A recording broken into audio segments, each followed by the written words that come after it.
From the fundamental instructions for ideal living, the path of the Buddha leads us to the boulevards of light and joy. Here, the mind rises above matter and the material. We are ushered into the appeal of the teachings and the virtues of the awakened one. This is the realm of the Dhammapada, where in Buddhavagga it is said that our life is shaped by our mind, and we can take our lives into our own hands, aided by our insights into the joys and sorrows, the causes and effects of thoughts and actions.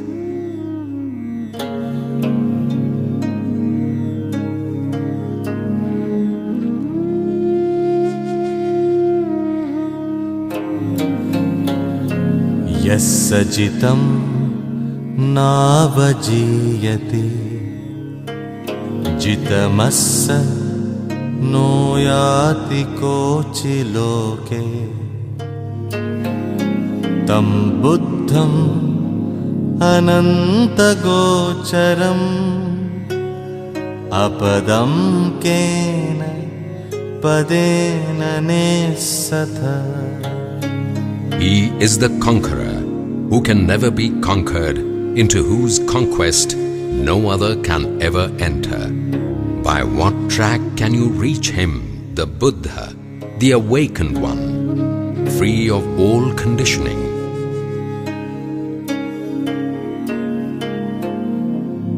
यस्य जालिनि विसत्तिका तण्हा नद्धि कुहिंचिनेतवे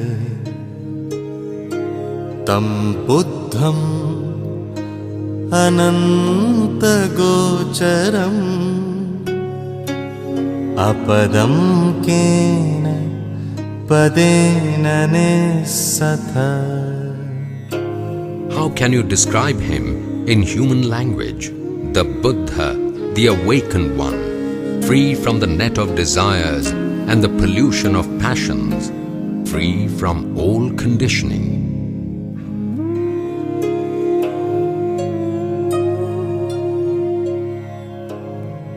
ये झानपसुता धीरा निक्खम्मुपशमे रता देवापि तेषां विहयन्ति सम्बुद्धानं सति मतम्. Even the gods emulate those who are awakened. Established in meditation, they live in freedom, at peace.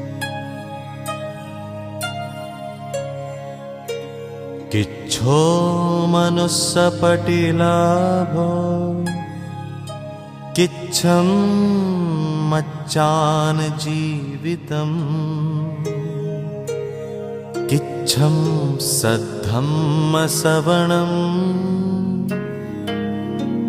किच्छो बुद्धानमुपादो. It is hard to obtain human birth, harder to live like a human being, harder still to understand the Dharma, but hardest of all to attain Nirvana.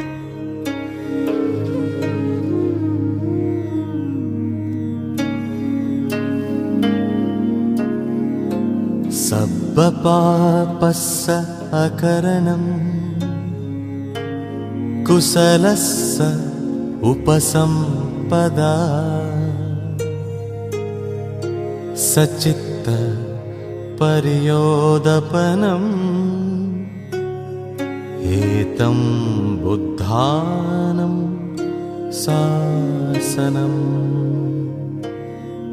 Avoid all evil, cultivate the good, purify your mind.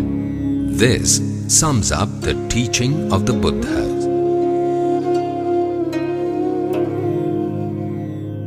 खन्ति परमं तपोतितिक्षा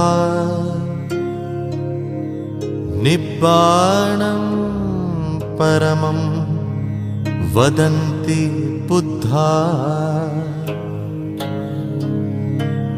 नहि पब्बजितो परोपघाते समणो होति परं विहेठयन्तो अनुपवादो अनुपघातो पातिमुख्ये च संवरो मत्तञ्जुता च भतस्मिं पन्तं च शयनासनम् अधिचित्ते च आयोगो एतं बुद्धानं सासनम्. Cultivate the patience that endures and attain nirvana, the highest goal in life.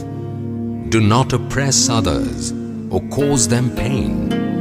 That is not the way of the spiritual aspirant.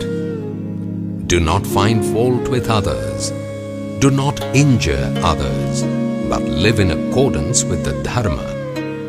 Be moderate in eating and sleeping, and meditate on the highest. This sums up the teachings of the Buddhas.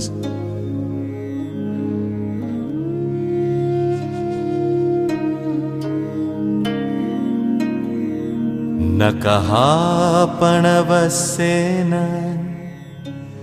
तित्तिकामेषु विज्जति अपस्सादा दुःखकामा इति विज्ञाय पंडितो. Even a shower of gold cannot quench the passions. They are wise who know that passions are passing and bring pain in their wake.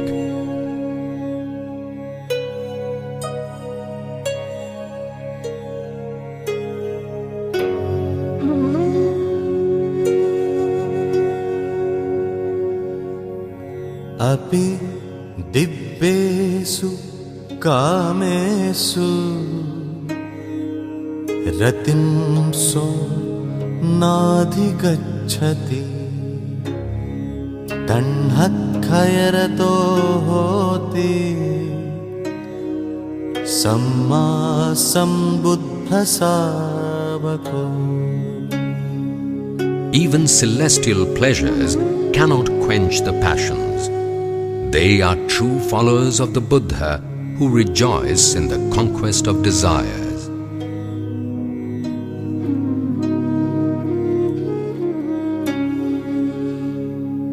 बहुं वे शरणं यन्ति पब्बतानि वनानि च आरामरुक्षचेत्यानि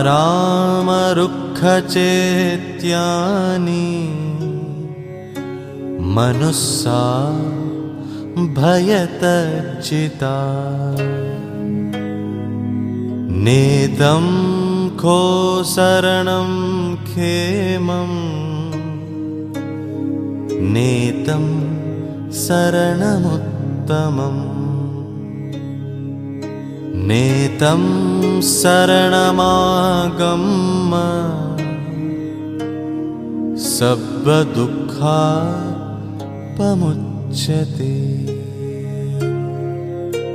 Driven by fear, people run for security to mountains and forests, to sacred spots and shrines. But none of these can be a safe refuge because they cannot free the mind from fear. यो च बुद्धं च धम्मं च संघं च शरणं गतो चत्तारि अरिय सच्चानि सम्मपय्याय पस्सते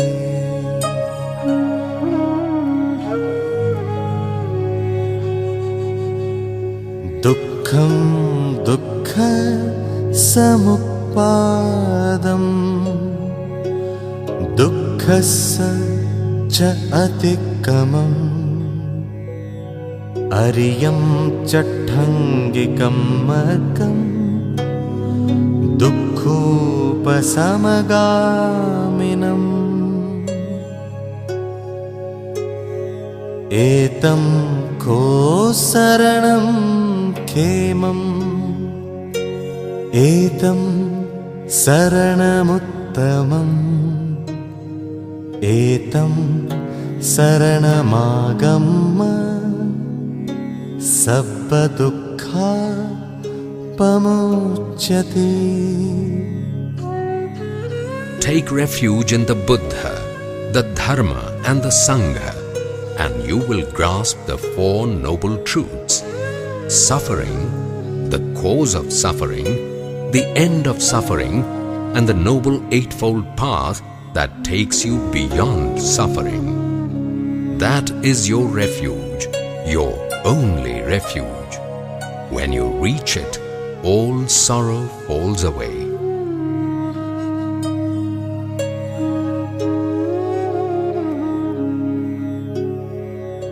दुर्लभो पुरिसाजन्यो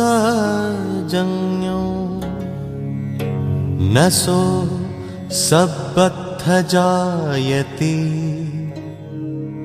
यत्थ सो जायते धीरो तं कुलं सुखमेधते. One like the Buddha is hard to find. Such a one is not born everywhere. Where those established in such wisdom are born, the community flourishes. सुखो बुद्धानामुपादो सुखा सद्धम्मदेशना सुखा संघस्य सामग्री सम्मग्गानं तपो सुखो.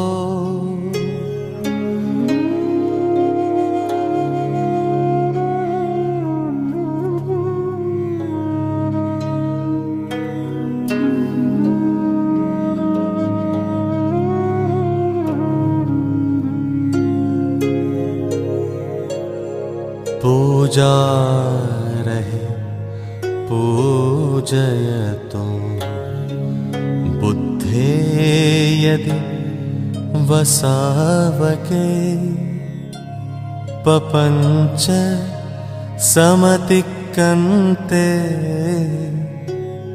तिन्न शोक परिहवे. तेतादिसे पूजयतो